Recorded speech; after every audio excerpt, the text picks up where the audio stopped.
And good evening and aloha kako.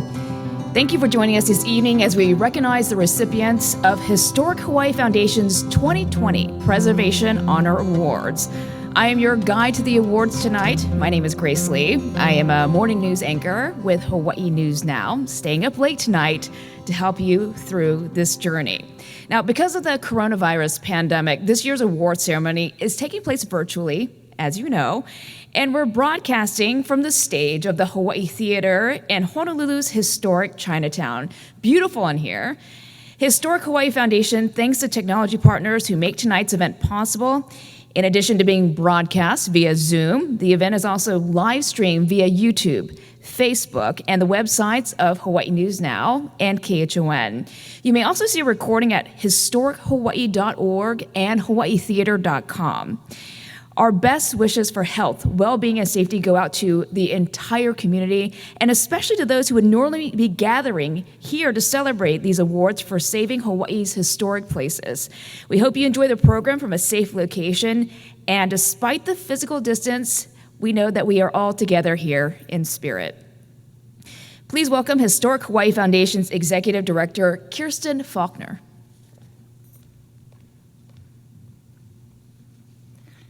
Thank you, Grace. We so much appreciate you coming to host this event this evening. In ordinary times, we would gather together celebrating, collaborating, socializing, and connecting with old friends and new. These, of course, are not ordinary times.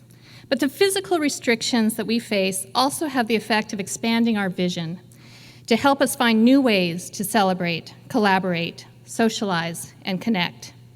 The limitations have the counterintuitive result of forcing us to focus on what is most important.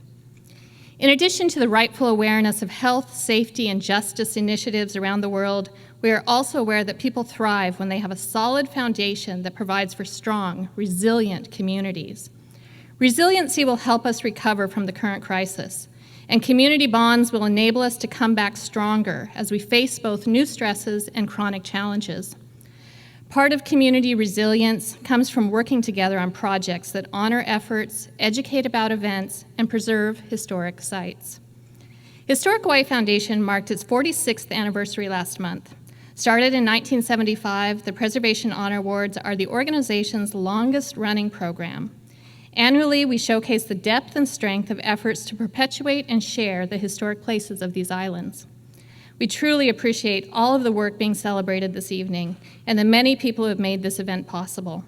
I would like to start by recognizing our event planning committee, Christine Ruotola, Wayne Gu, Pat Griffin, Beth Iwata, Michelle Kizik, Cheyenne Martinez-Boyette, and Tonya Moy. We are grateful to our event sponsors.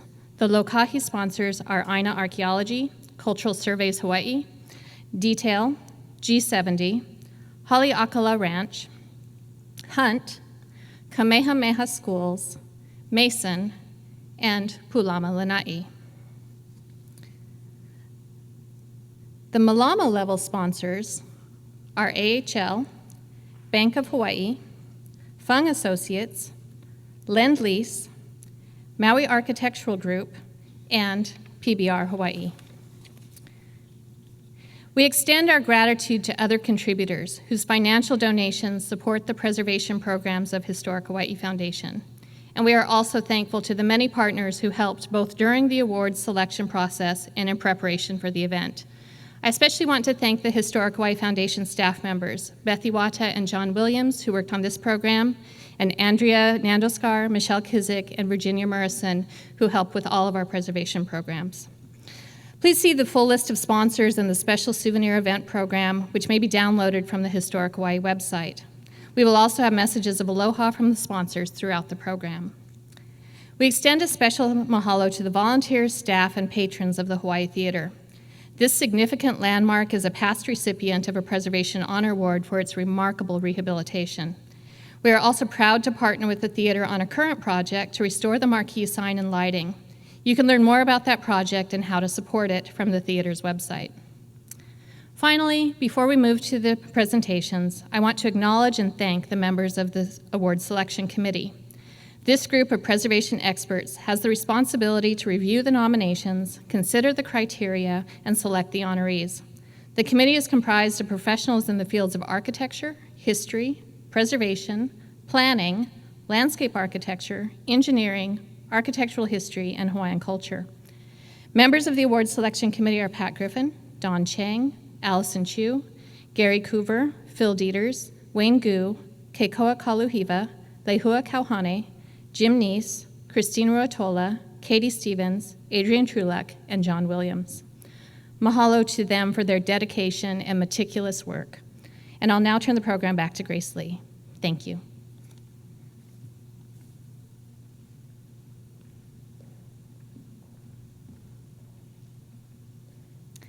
All right, thank you, Kirsten.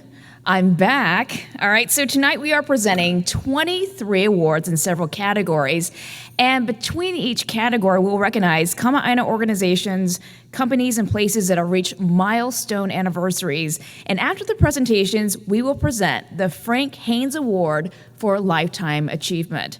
Now, you can learn more about all of the honorees in more detail through profiles and articles. There's a lot of information at historichawaii.org, and a souvenir program is also available to download from the website itself. Now, the criteria used to evaluate each nomination are that the activity is relevant to preserving a historic property, the project or program applied preservation standards and practices, the activity achieves excellence, and the publication, person, project, or program serves as an example for others. The first category is achievements in interpretive media. Honors in this category are awarded for a printed publication or visual presentation that interpreted the history, preservation, or physical characteristics of a historic building, object, site, or district. The Ford Island Interpretive Trail is a 3-mile path around the perimeter of Ford Island. Now, the purpose of the trail is to educate and to communicate an appreciation for both Hawaiian and military history and the importance of protecting cultural resources while providing an amenity for the island residents, employees, and visitors.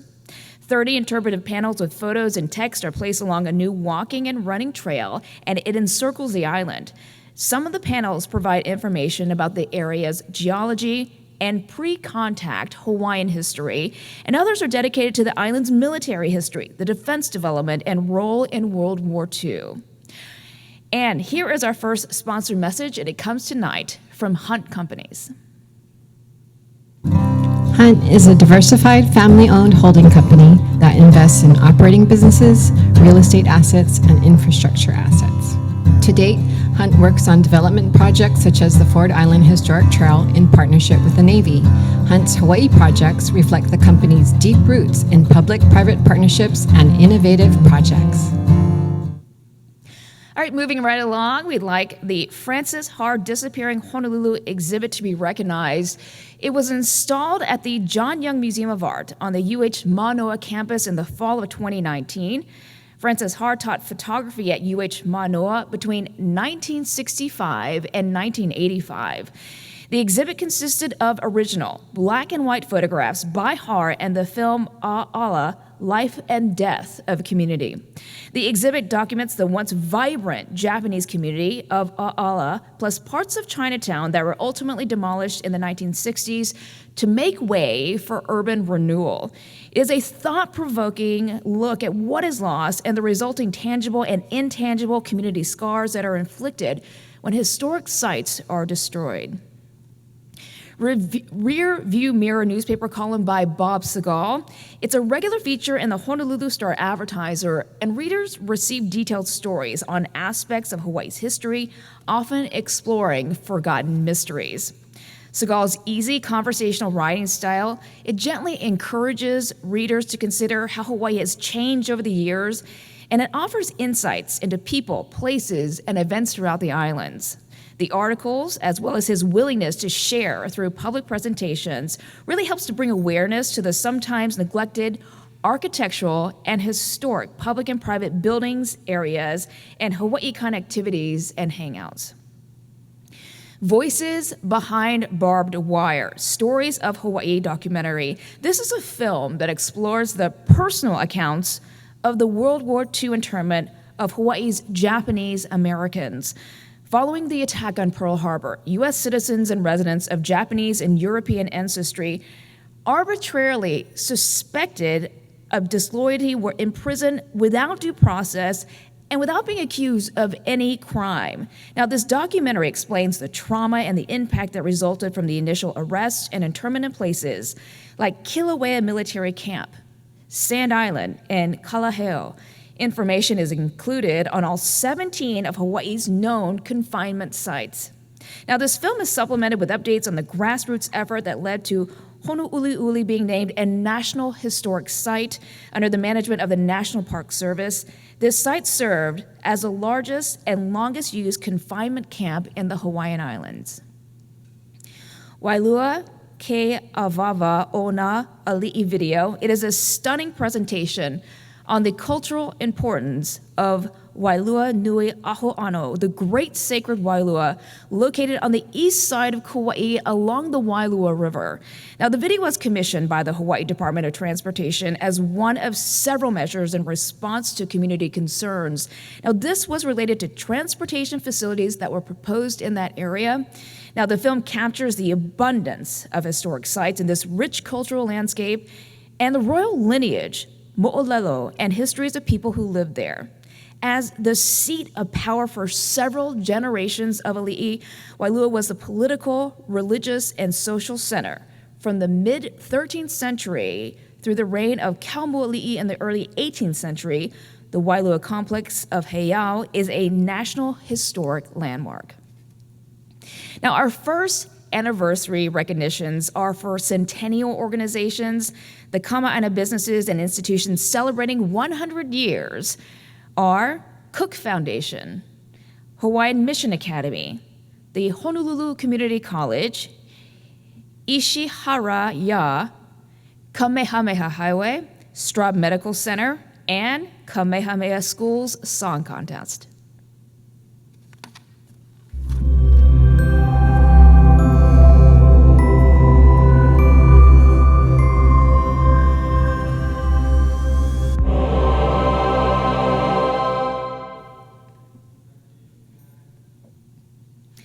All right, the category of individual achievement recognizes both volunteers and professionals who are leaders in preserving places significant to Hawaii's history. Sharon Hayden is a Kohala community volunteer and is recognized especially for her role for more than 20 years as leading the preservation of the original statue of King Kamehameha I. She organized the maintenance team for the care of this sculpture and has arranged for the assistance of multiple community volunteers that she has guided and trained. She sought out an art conservator to create and update a detailed manual that is a record of the condition and treatment of the statue. Ka'aina Shane Hall is the director of the Department of Planning for the County of Kauai. His commitment to preserve, honor, and commemorate historic architecture, artifacts, and sites has shifted Kauai's conversation on historic preservation from merely an advisory role to a necessary part of the land use permitting processes. Ka'aina's leadership has helped save the historic county Hanapepe Bridge and the Lihue Post Office building. Maile Rose has been one of Kona's most dedicated advocates as an author, a historian, and president of the Army Greenwell Ethnobotanical Garden. She has dedicated her life and work to the preservation of Kona's history, the appreciation of the historic places and monuments throughout the North and South Kona districts, and the stories of Kona's people, places, and plants. She has contributed to local history with her online publication, Maile's Meanderings, on the Kona Historical Society website, and by guiding tours that are immersive journeys into Kona's history. Nanette Napoleon is a cemetery historian and an author, and for 40 years, she has led the effort to document, preserve, restore, educate, and advocate for Hawaii's historic burial grounds on Oahu, Maui, Molokai, and Lanai.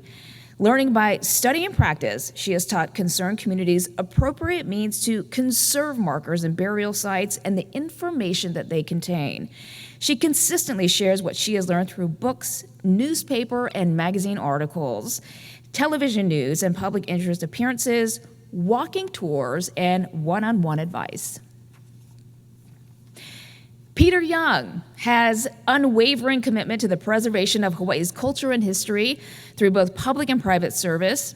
Now, he served as the Deputy Managing Director of Hawaii County, Chairman of the Hawaii Board of Land and Natural Resources, and as Hawaii's State Historic Preservation Officer.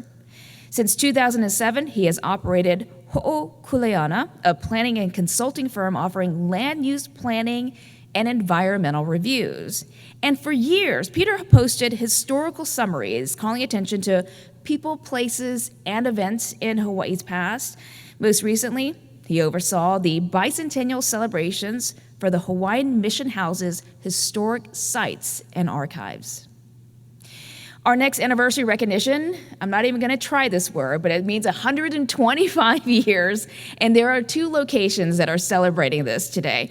So when construction began on the Bernice Pauahi Bishop Museum, that was in 1888.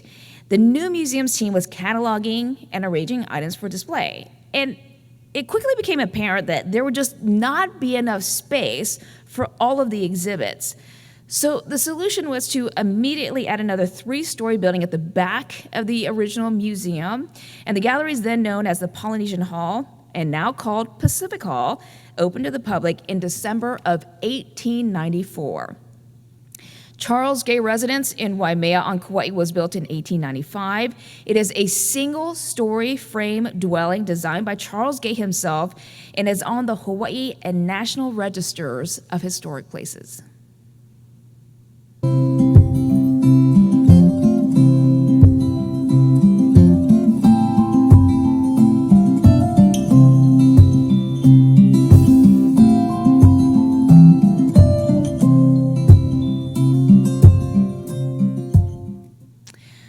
All right, so the category for achievements in new construction recognizes projects that complement and supplement historic properties either through infill in a district or additions that protect and enhance the historic character of a building, structure, or site.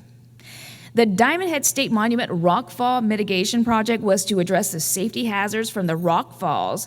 Now, they were occurring on the unstable slopes of the historic visitor trail to the summit of Diamond Head Crater while preserving the appearance of the trail. Now, that visitor trail was constructed in 1908 by the U.S. Army as part of Fort Ruger, and it's the only public pedestrian route that accesses the summit. The careful rehabilitation of the rock surfaces is an example of how a natural historic feature can be treated to prolong its life and use for public enjoyment. The Lua Kupa Pa'o o Nohili Crypt at the Pacific Missile Range facility. Now, this was constructed by the Navy in consultation with Ohana and cultural groups. The coastline at Barking Sands on Kauai is home to a cultural district, and over time, erosion to the dune areas expose human remains. Those are known as iwi kupuna. The crypt was constructed to preserve, protect, and appropriately handle and honor iwi kupuna, and the process involved a dedicated and conscientious effort by lineal and cultural descendants and a collaborative approach with Navy officials themselves. Now, each year on the summer solstice, which signifies the opening of the spiritual portal, the crypt is open. Na Ohana Papa o Mana takes part in an intimate ceremony to place the recently discovered ancestors with the previously interred remains. Now, we have reached the 150-year anniversary portion. Alexander and Baldwin turned 150 years old this year. Now, this firm was founded in 1870 as a venture to grow sugarcane by Samuel T. Alexander and Henry P. Baldwin. A&B has evolved over 150 years from agriculture to include railroads, shipping companies, commercial real estate, and other business ventures.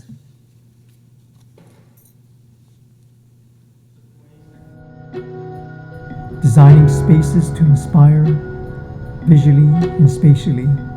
This has always been our vision, and will be as we begin this new chapter.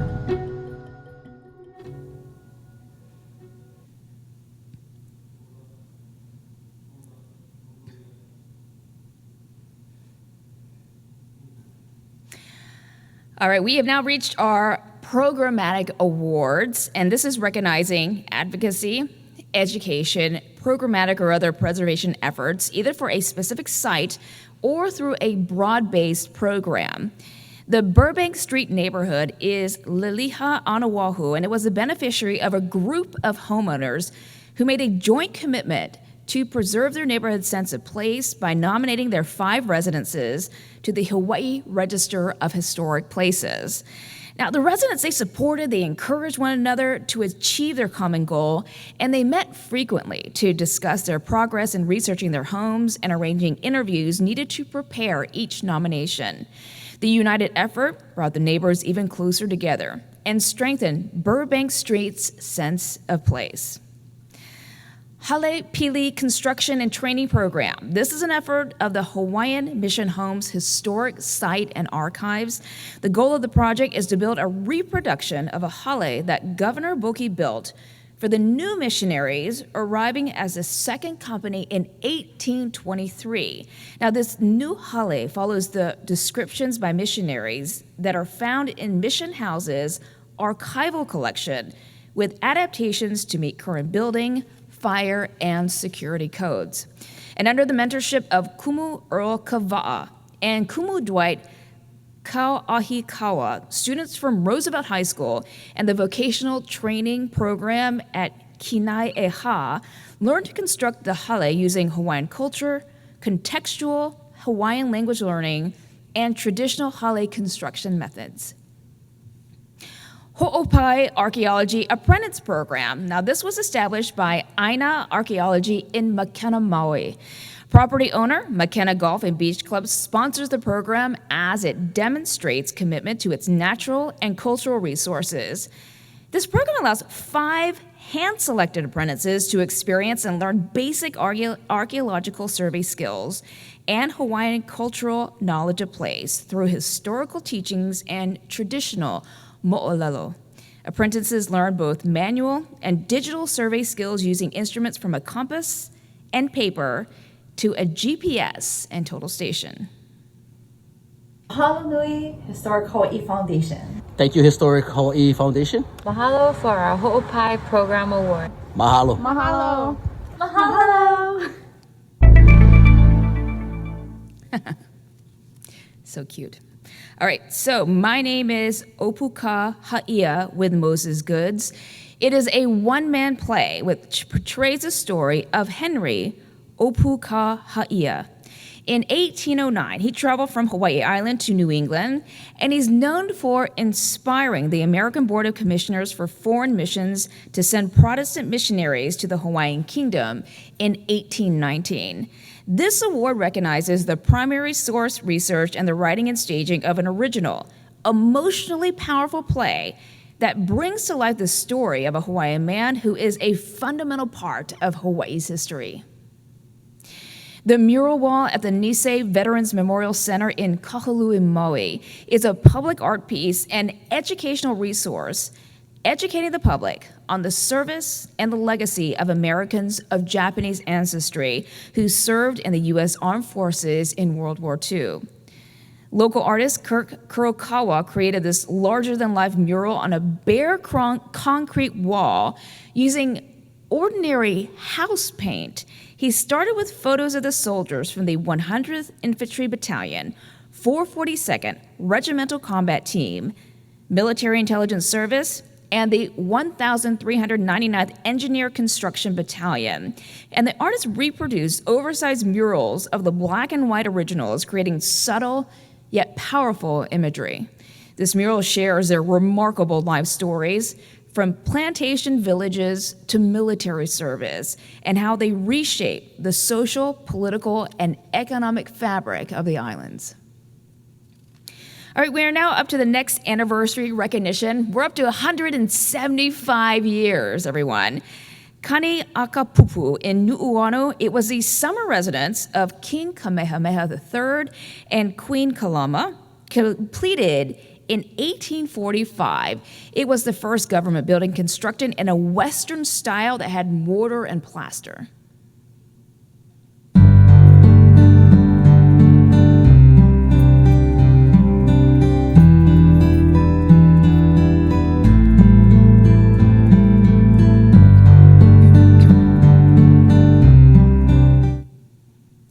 right, we are now up to the Project Award, which recognizes specific projects that preserved, rehabilitated, or restored a historic property.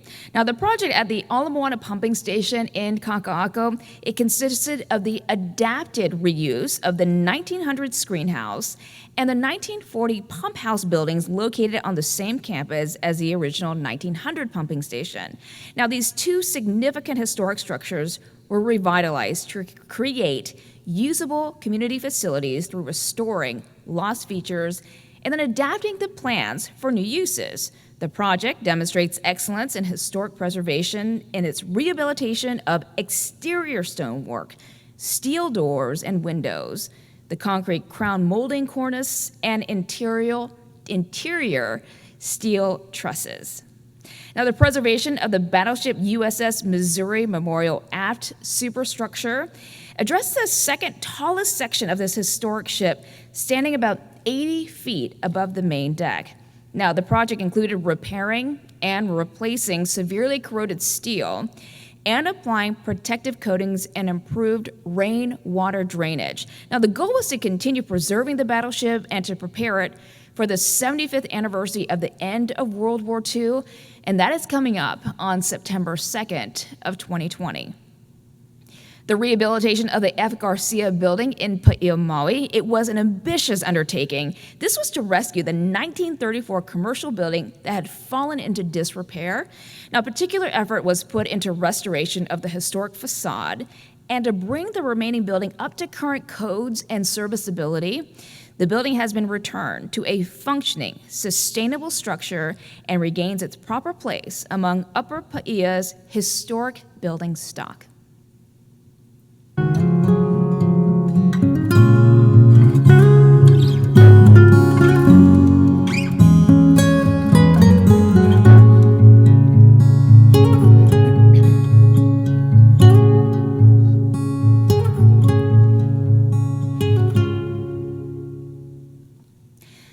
Lanai City Housing Rehabilitation and Construction. This is a comprehensive program to preserve, rehabilitate, reconstruct, and replace housing within Lanai City. The program includes both treatments for existing buildings and production of new infill housing. This is to retain and reinforce the character of Lanai City. In total, the project involves 19 homes throughout the town. Existing homes in good condition were rehabilitated, while houses in non-repairable condition were replicated in new materials. Now, vacant lots received new houses in compatible styles. This was to stay true to the town's historic character. Now, the building W at McKinley High School was a beneficiary of a large-scale rehabilitation project on the campus. This is the oldest public high school in Hawaii. Building W was designed in 1940 by Vladimir Osipov with architect Louis E. Davis, and it is on the Hawaii and the National Registers of Historic Places. Now, the scope included restoring the glazed terracotta artwork, replicating historic wood windows, and extensive interior improvements. The project is the first thorough repair work on the building since it was constructed 80 years ago. Aloha, everybody. My name is Jeff Williams. I work for Lend-Lease, and I'm the project director for our Army portfolio here in Hawaii. We own and manage 8,000 houses in partnership with the Army. We're very proud to have that partnership. Within that 8,000 house portfolio, we also manage 418 historic homes, and later in the presentation, we are happy to display the great work we've been doing at Palm Circle. Thank you. Mahalo. All right, speaking of Palm Circle, historic district at Fort Shafter, it includes residents that were constructed in 1907 that customized the Army's standard quartermaster's house plans for Hawaii. And the project's goal for two of the houses was to restore both the exteriors and interiors while modernizing amenities such as updated kitchens, bathrooms, and air conditioning, which of course we need. New kitchen cabinets were built to match existing built-in furniture and windows and doors. They were rebuilt precisely as the originals. Okay, we are up to 200 years. This is our last anniversary recognition. It is the bicentennial. 2020 marks 200 years since the pioneer company of American Protestant missionaries arrived on the islands. The bicentennial anniversary recognition is presented to Hawaii Conference of the United Church of Christ, Hawaiian Mission Houses Historic Site and Archive, Mokuai Kaua Church, Waimea Mission Church, and Kawaya Ha'o Church.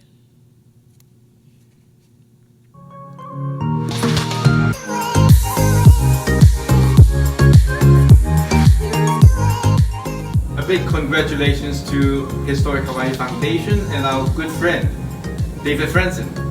Let's give them one big clap.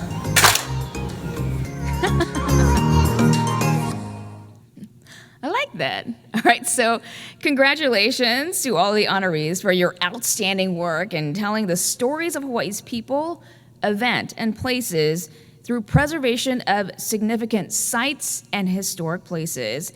Now, as I mentioned, you can learn so much more than you can here tonight about the honorees. There are detailed profiles and articles at historichawaii.org.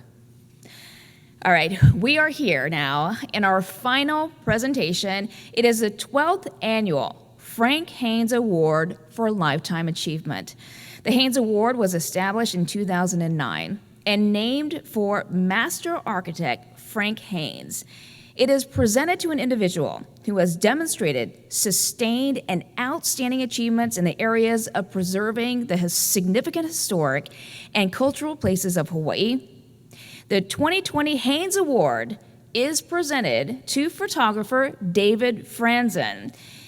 David's beautiful images have appeared in countless advertisements, books, and magazines around the world. His published works include the books The Art of Mauna Kea and The View from Diamond Head, calendars for the Department of Land and Natural Resources, and booklets for Historic Hawaii Foundation. David has donated his work to the Hawaii State Archives, helping to promote the understanding, appreciation, and the preservation of Hawaii's history, aesthetics, and architecture. The Library of Congress also has on file more than 5,000 of his images in his Historic American Building Survey, Historic American Engineering Record, and Historic American Landscapes collections. To learn more about his achievements, past Haynes honoree Don Hibbard interviewed David in the boardroom of the historic Alexander and Baldwin Building. This was in downtown Honolulu.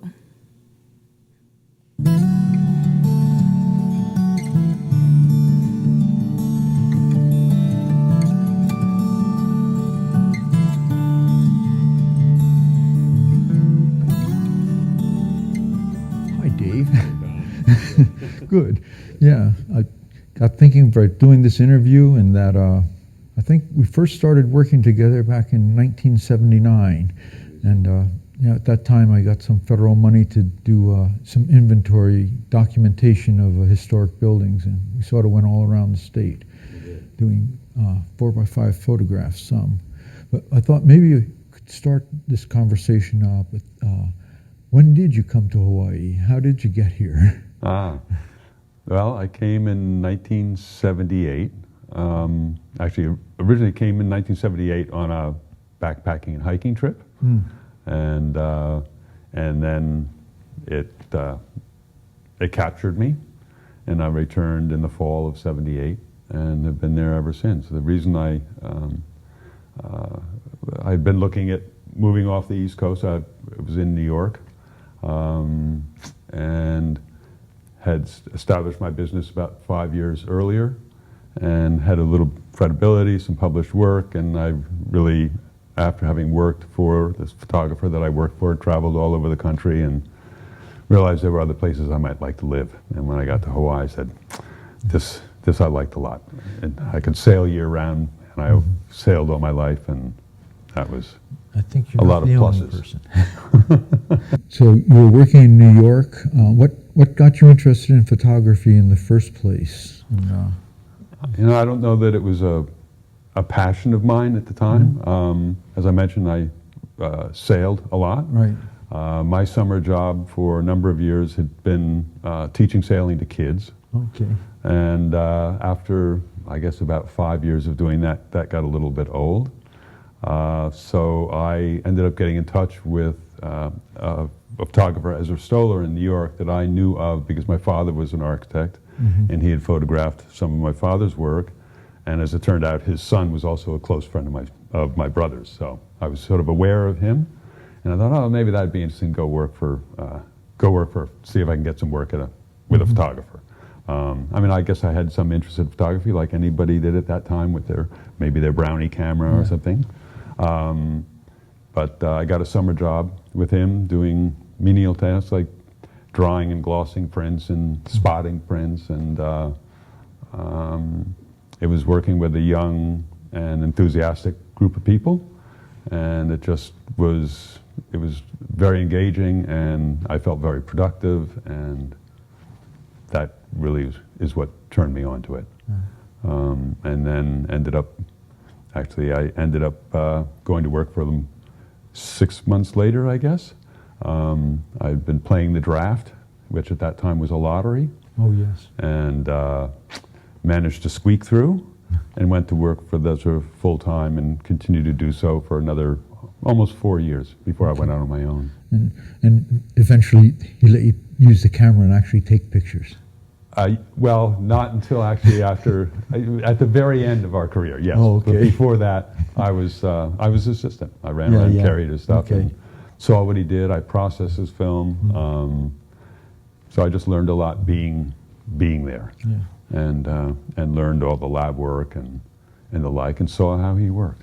So. Okay, wow, yeah, amazing. Takes a lot of confidence or something. You come out here to Hawaii, and all of a sudden you have to start your own business. I left Ezra in 1973. Oh, okay.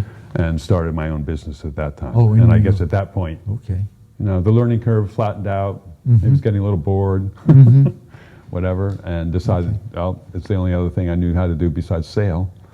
So I started my own business. So over that next 5 years, managed to pick up more work, got some work published in architectural magazines and stuff, and sort of built up credibility. And I had it in my mind all that time that at some point, once I sort of built up some creds, that I'd look at moving and going somewhere else. But I wanted something to be able to take along with me and say, hey, this is what I've done, and perhaps I can get some work.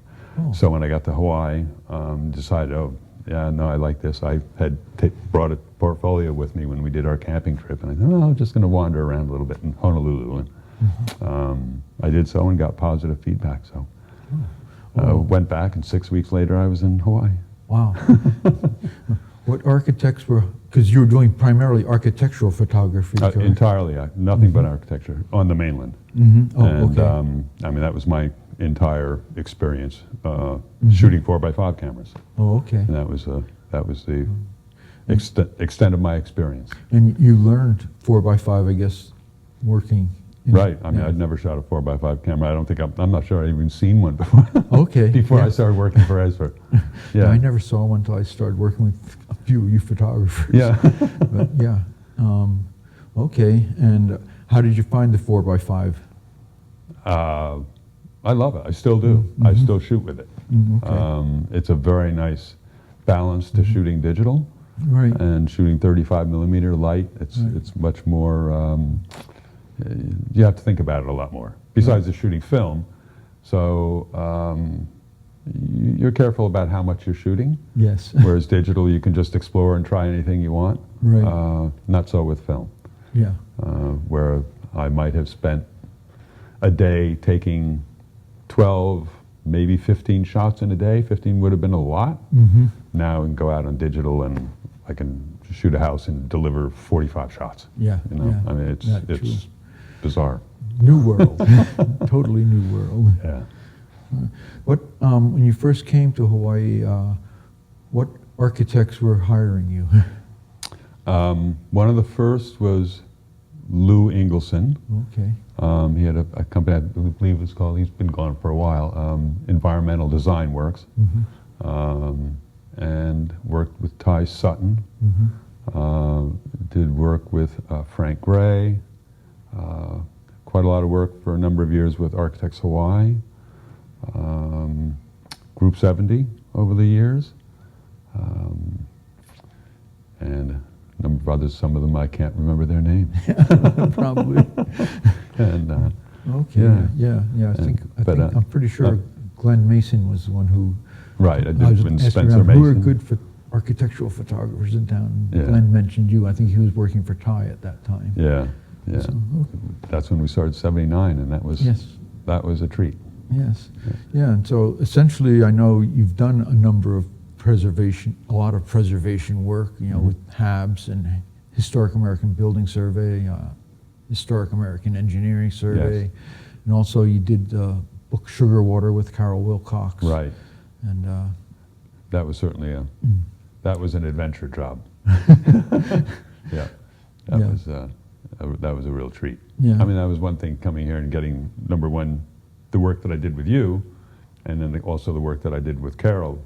Those two jobs particularly, because I was new to Hawaii. I mean, literally only been here a couple of years, and I was able to travel around the islands and experience, so much that otherwise I'm sure I just wouldn't have had the chance to experience. At least not so early on. Right. Yeah. And what other types of work did you do besides the work with preservation? Well, in the work for architects, work for architects led to doing some work actually with, I guess, homes for like Sunset Magazine. I worked with Nancy Bannock. Right. That ended up working into doing some travel work for Sunset, and then for about 6 years I did a lot of travel photography for them in the islands. So that sort of expanded my abilities, because I was photographing more activities and people, and sort of incorporating that into oftentimes a house or a structure or something like that. That kind of led into doing a lot of hotel work, which was the same sort of thing, shooting the buildings, shooting people in them, and so it more or less expanded like that, just sort of grew on itself in little increments, and I think those experiences also ended up leading to photographing the Alexander and Baldwin building where we are now, right, and ended up doing a lot of work with Alexander and Baldwin for a number of years, and doing sort of more corporate work. Or corporate editorial work. Yeah, I imagine. I remember you once telling me too. You worked for Campbell Estate. You shot all of Kapolei as it developed. Yes. Yeah. I mean, I started shooting. First job I did for them was photographing their properties on Oahu, and that was everything from the nature preserve in Kahuku to out in Eva Beach at that time, where they were still burning cane, and the old mill. The mill wasn't up and running. It was, yeah, I mean, it was all cane fields. And then they started Kapolei, and I do work on their annual review every year and shoot aerials, and you just see it how every year grew and grew and grew, and now it's a city. Yeah, so you're doing historic buildings, and now you're shooting shooting stuff that will become historic. Yes, right. Very much. All right. And you also, I guess through just the various contacts, you started doing a number of jobs for different museums in town too. Yeah, and again, I think that really started out as an architectural job. I worked with Bishop Museum. I think they're a book, The Bishop Museum and the Changing World of Hawaii. And I photographed, Hawaii Hall and various things like that. And then they asked me, oh, well, can you shoot this collection item or this section? I think, well, yeah, I mean, because I had experience photographing architectural models. Okay. So I had experience with objects on tables and things like this and lighting it. And so I did that, and many of those photographs are in that book. And that sort of established a relationship with Bishop Museum, which has gone on ever since then. That was back in, I think, 1998, 1999. The same occurred, actually doing a HABS job for Shangri-La. And started out doing a HABS job on that property and went back and did further jobs like that, and then ended up doing some collection items, and that's gone on for an equivalent amount of time. Wow. Yeah. Very good. Yeah, Very it's good fun. Nice. It's been a nice variety. Yeah. Getting back to talking about Hab's work, you got started in that with Barnes Risnick originally? Right. I think the first Habs job I did here, actually I don't even think I did any on the mainland before I got here, was shooting Grove Farm. And that was with Barnes Resnick, and that's how I ended up shooting at Shangri-La, because after he left Grove Farm, the owner of Shangri-La died. Doris Duke. Doris Duke, right. After she died, they were trying to figure out what to do with it. Right. Foundation, and Barnes was brought over to oversee that. So I ended up going and doing the Habs job there, and that brought me on board to Shangri-La. Yeah, happily so. Yeah, and part of the job on Kauai, you did the Haraguchi rice mill. Yeah, which, Haraguchi rice mill. Which then blew down in the hurricane. Yes, And just as a result before of Hurricane Eva. Yeah, so as a result of that Habs project and your photographs, they were able to reconstruct it precisely as it was. Yeah. I was always impressed with that one. Yeah. And so they never A got good to take it off reason the for register. those photos. Okay, and now I know I've been working with you more or less now off and on with Docomomo, and and I know that you were saying, that you really enjoy modern architecture, and can you tell us a little, if anything, about that, or just so I like it? Well, I grew up in it, in a very modernist home. It was what I was exposed to a lot because my father was an architect who did modernist architecture. And then starting out when I did in the 60s, that was still quite, it hadn't gotten to sort of the next step after the modernist yet, so there was still a lot of that modernist architecture being done. And yeah, it's always appealed to me. I mean, I grew up with it. It was a part of my DNA, I guess. So when Docomomo was coming around here, when I said, "Oh, sure, no, let me in there. I'm happy to be there and help out." Yeah, no, we really appreciate all you do to help with us on that. Well, it's always a pleasure. And then I guess, I don't know, you're still working, obviously. Yes. But at the same time, it's like 20, 40 years. Yes. And so that you're finally starting to think about your collection that you've accumulated over the years. And I was very happy that the new state archivist, Adam Jansen, is willing to start taking photographs again. So I guess you're starting to turn over a lot of your collection to the archives? I've turned over, at this point, probably 96% of it. Oh, wow. Basically everything that I've done in Hawaii up to about 3 years ago. And thank you for putting me in contact with him, because at first I was just thinking, well, I've got all these Habs jobs and whatnot, and even though a lot of it, I think I asked you, can we give it to the state inventory or whatnot, and you suggested maybe it was a better idea to go to Adam. Yeah. And did, and he said, "Oh yeah, please bring it on." So, and then he said, "What else do you have?" I said, "You want other stuff?" I says, "Oh yeah, bring it on." Yeah. And I did that. I was delighted. I mean, the idea that one day, not somewhere's in the future here, foreseeable, I'll peel over. And my son's going to come in and go, "Oh my God, what do I do with all this?" And how, he wouldn't know. And it would just be a burden. So I decided, no, I'll just give it all. Obviously some stuff edit out and throw out or whatever for personal reasons. That they were able and willing to take it on, I was delighted. No, I think that's probably a very invaluable set of photographs that'll be documenting what the last 40 years of Hawaii, essentially, as well as reaching back to earlier buildings as well. Yeah. So I think that'll be a very useful collection for people in the future. I hope so. All right.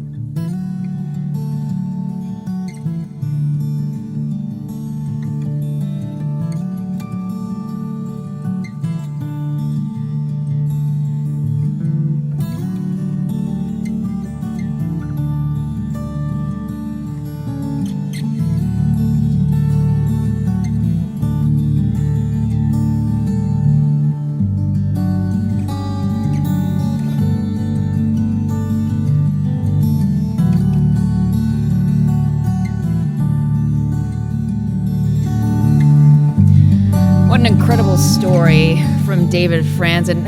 What amazing images.